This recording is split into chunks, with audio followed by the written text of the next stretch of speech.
Assalamualaikum semuanya. Perkenalkan, nama saya Dini. Saya di sini akan menjelaskan tentang teori-teori dari Erich Fromm dan sekaligus menceritakan perjalanan hidup dari Erich Fromm secara singkat. Nah, sebelum itu, mari kita mengenal 3 sosok misterius pembuat video animasi ini.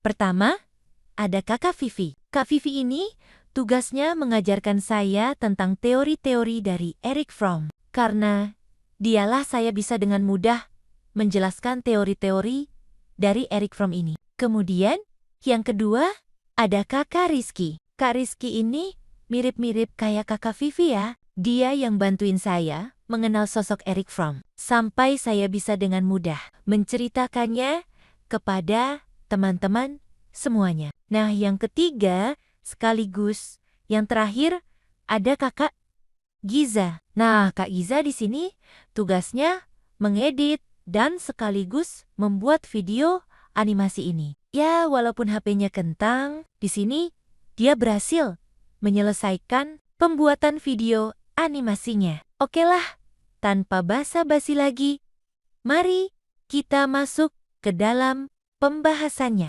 Erich Fromm adalah seorang filsuf dan psikoanalis sosial yang lahir di Frankfurt, Jerman. Sejak masa mudanya, ia terdorong untuk memahami mengapa manusia bisa begitu merusak dan brutal. Sebuah pertanyaan yang diperkuat oleh Perang Dunia I. Setelah mempelajari sosiologi dan psikoanalisis, Fromm mulai mengembangkan pemikirannya sendiri, menggabungkan psikoanalisis Freud dengan analisis sosial Marx. Ia percaya bahwa untuk memahami manusia, kita harus melihat bagaimana budaya dan sistem ekonomi membentuk jiwa mereka. Bukan hanya dorongan biologis, ia adalah anggota kunci dari mazhab Frankfurt. Melarikan diri dari Nazi ke Amerika Serikat pada tahun 1934.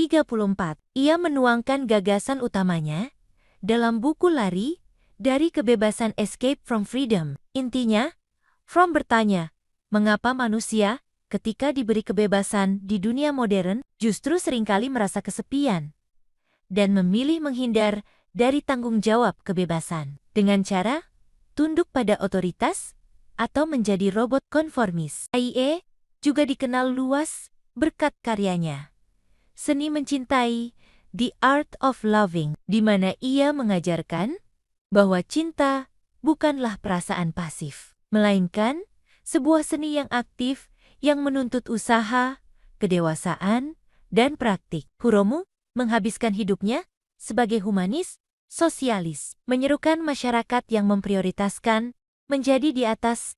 Memiliki ia meninggal di Swiss pada tahun 1980, meninggalkan warisan sebagai salah satu pemikir terpenting abad ke-20 tentang hubungan antara psikologi, masyarakat, dan kebebasan.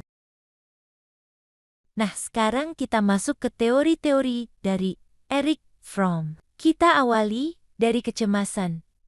Kecemasan menurut Fromm terlebih dahulu. Pertama adalah alienasi. Menurut Fromm, manusia modern sering merasa terasing, bukan hanya dari alam dan orang lain, tetapi juga dari dirinya sendiri. Kondisi ini membuat manusia merasa kesepian, kosong, dan tidak berdaya, meskipun hidup di tengah masyarakat. Kedua, dilema eksistensial. Manusia menyadari bahwa dirinya bebas memilih, namun juga sadar akan kematian dan kesendirian. Kesadaran ini menimbulkan kecemasan yang menjadi bagian dari kehidupan manusia. Untuk mengatasi kecemasan tersebut, Fromm menjelaskan adanya kebutuhan eksistensial, yaitu 5 kebutuhan dasar manusia. Yang pertama adalah keterhubungan, yaitu kebutuhan untuk menjalin hubungan dengan orang lain, terutama melalui cinta. Kedua,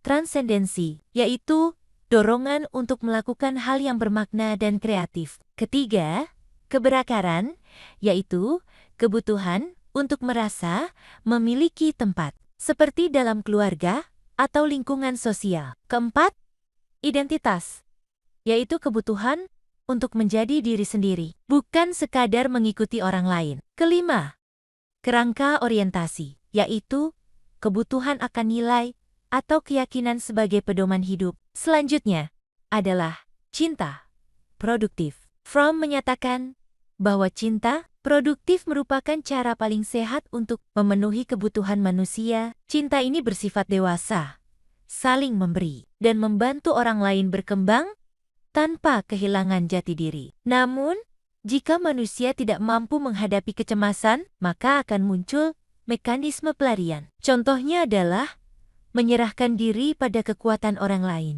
bersikap merusak untuk merasa kuat, atau menyesuaikan diri secara berlebihan hingga kehilangan identitas. Terakhir, Fromm membagi orientasi karakter menjadi dua. Pertama, karakter produktif, yaitu pribadi yang sehat, mampu mencintai, berpikir, dan berkarya. Kedua, karakter non-produktif, yaitu pribadi yang tidak sehat dan bergantung pada hal-hal di luar dirinya. Kita telah selesai menyimak perjalanan hidup dan pemikiran dari Erich Fromm. Jadi, warisan dari Erich Fromm itu adalah ajakan untuk berani memeluk kebebasan dan mempraktikkan cinta sebagai seni, sebuah tindakan aktif yang menuntut kedewasaan. Nah, selesai sudah pemaparan tentang Erich Fromm dari saya. Maaf jika banyak kata dan penjelasan dari saya yang kurang dimengerti. Saya Dini, izin pamit.